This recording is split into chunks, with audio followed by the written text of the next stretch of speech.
Hey guys, we're back updating the power rankings for Survivor 46 following episode 11. And I feel like this was a pretty strange episode for the most part, where I think on one hand, it definitely clarified some things that I was thinking earlier in the season, but I think it also muddied the waters just a bit to where there'll be a bit of intrigue in this ranking, but we'll get to that soon enough. But there are 7 people to talk about, and let's waste any more time. Let's get right into the video. So starting off at number 7, we have the boot from this week, and here we have Venus. And I thought this was a pretty fun downfall for Venus here. It's kind of poetic how she ends up going out with an idol in her pocket, considering her trajectory over the course of the season. Now, I think for a lot of the episode, it was pretty up in the air over who the actual boot was going to be, as I felt like we were still having that prospect of having an easy Q boot down the road, to where I felt like the Venus stuff felt a bit too obvious. But then we got to the point in the episode where she talks about how she wants to get to this round without playing the idol, feeling very reminiscent to the likes of Hunter and Tiffany, who made similar mistakes. And sure enough, that's what happens. She makes the same mistake as they did,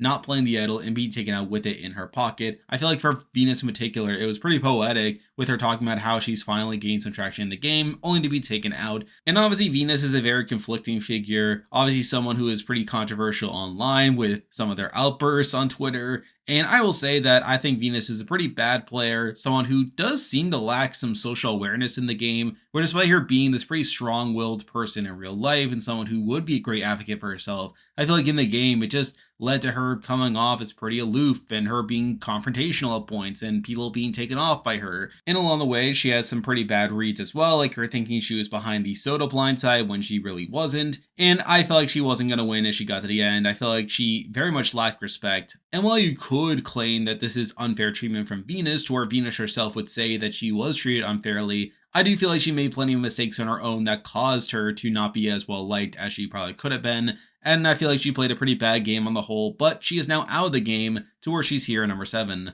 And before we continue, I am once again partnering up with Russell Muscle TV to promote Idle Plays. Idle Plays is an online shop where you can purchase Survivor puzzles and practice them. That way you can potentially be the next challenge beast on Survivor 47 and beyond. In this season, we have creator lockers. These are special bundles handpicked by myself and other Survivor YouTubers, along with creator trading cards. If you purchase my puzzle, you can get your hands on the Labyrinth Ball puzzle, the Slide puzzle, and Spencer's puzzle from Survivor Cambodia. If you want to take home these puzzles and more, feel free to use my link in the description or use my affiliate code, Survivor Gumball, and start prepping now. And with that, there are 6 people left in the game to talk about, and as usual, I'll be ranking them based on how likely I think they are to win the game based on their edit and current game position. But at number 6, the person I believe is the least likely to win from this point on is Liz. And this was kind of a weird episode for Liz here, where despite her having this big visibility spike in the last episode and the show wanting us to sympathize with her, she just goes right back to her usual dodo content here, where she's literally seen sleeping while everyone else is idol hunting early on. That's a bad look.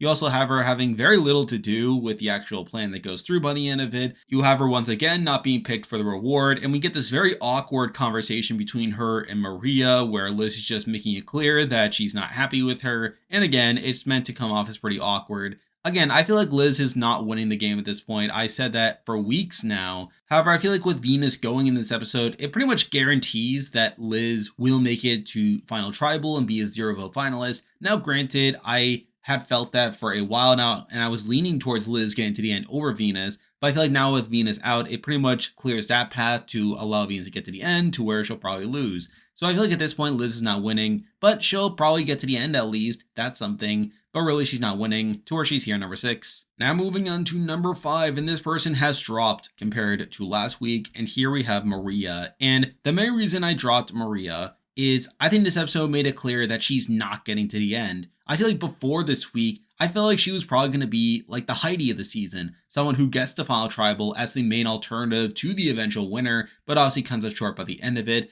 But I think this episode made it abundantly clear that Maria is being seen as a threat, someone who probably would win a jury vote if she got to the end, and someone who is being set up for a downfall here. We see her basically running the red light in terms of pulling the Tiffany move off, and I do think that confessional in hindsight really speaks to this leading up to Maria's downfall, where it implies that she jumped the gun in terms of making this move, and now she is this big threat. And now we're seeing Charlie getting set up to turning on her, not too dissimilar from Jesse turning on Cody in Survivor 43. And you have her whole reward situation, which also painted her in a pretty negative light, where she essentially allows it to go to rock, paper, scissors, only to come back to camp and see everyone talking about how she was so see-through in her wanting to take Q on the reward, which is presented as a villainous decision there.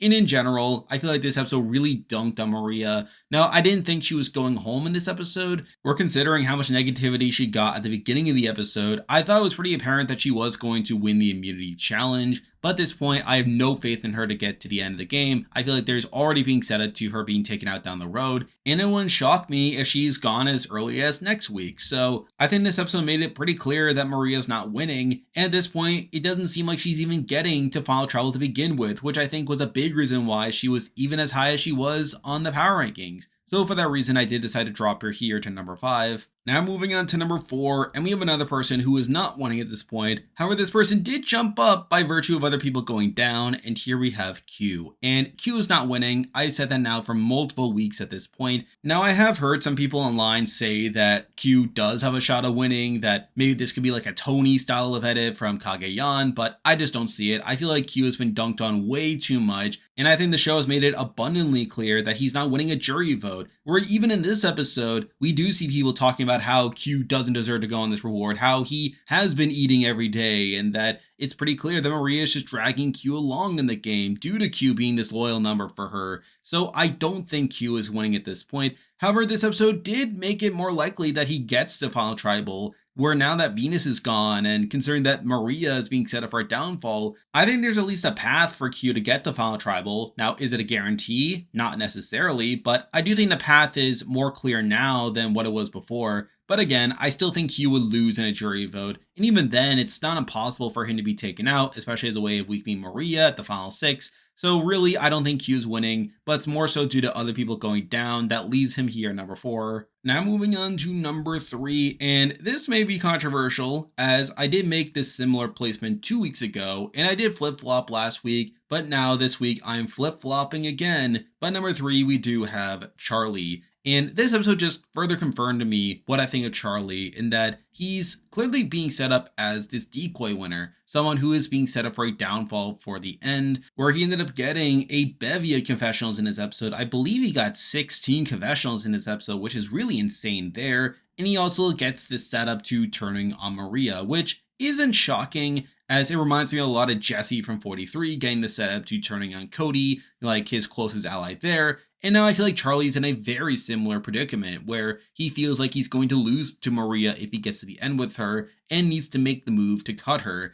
And even though he doesn't make the decision in this episode, I feel like the edit made it clear that this will carry over into the next episode, and if not there, then the finale as well. I think it's all but guaranteed at this point that Charlie will turn on Maria, that he will get the credit for cutting her at some point. But even so, I still feel like this is being set up for a downfall here, where for one, he does talk a lot in this episode about cutting Q, and really for a bunch of episodes, he's talked about wanting to target Q, only to not pull the trigger here. And again, I'm not saying it's bad from a game standpoint to stick by Maria for this vote, but from an edit standpoint, from a storytelling standpoint, this is not a good look to be keeping Q around when he has talked repeatedly about cutting Q at some point.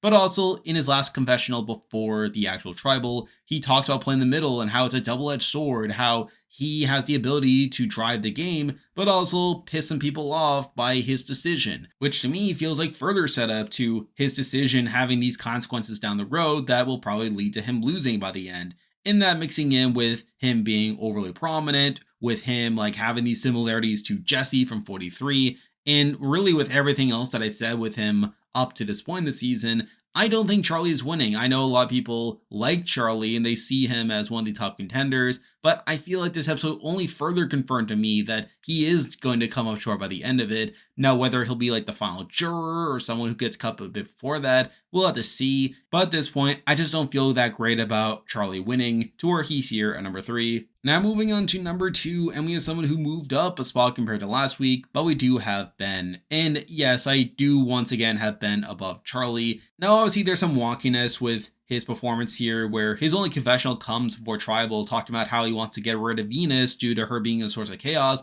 only to vote for Kenzie. Though at the same time, I think you can easily chalk that up to him throwing his vote onto Kenzie in case Venus pulled out an idol, considering we did see Charlie tell him what Venus said about having a trick up her sleeve, to where it makes sense why he would go through with that. But at the same time, he doesn't really get much outside of that. I don't think my view of Ben has really changed after this episode, where really my view of him for a lot of this post-merge is him like being this potential Gabler style of winner, where I know people have said in the past that, oh, this person could be a Gabler winner, this person could be a Gabler winner, where I feel like Bruce from 45 was seen as this popular contender for this style of edit. But I do feel like with Ben here, I think there is a path for him to have that style of winner's edit. We're considering that the number one person we'll be talking about has some issues in their episode here. And with everyone else having like these flaws in their edit, I think Ben arguably has a smooth enough edit where, yes, there are some issues there, like him being pretty quiet during the merge episode and really just not popping off too much.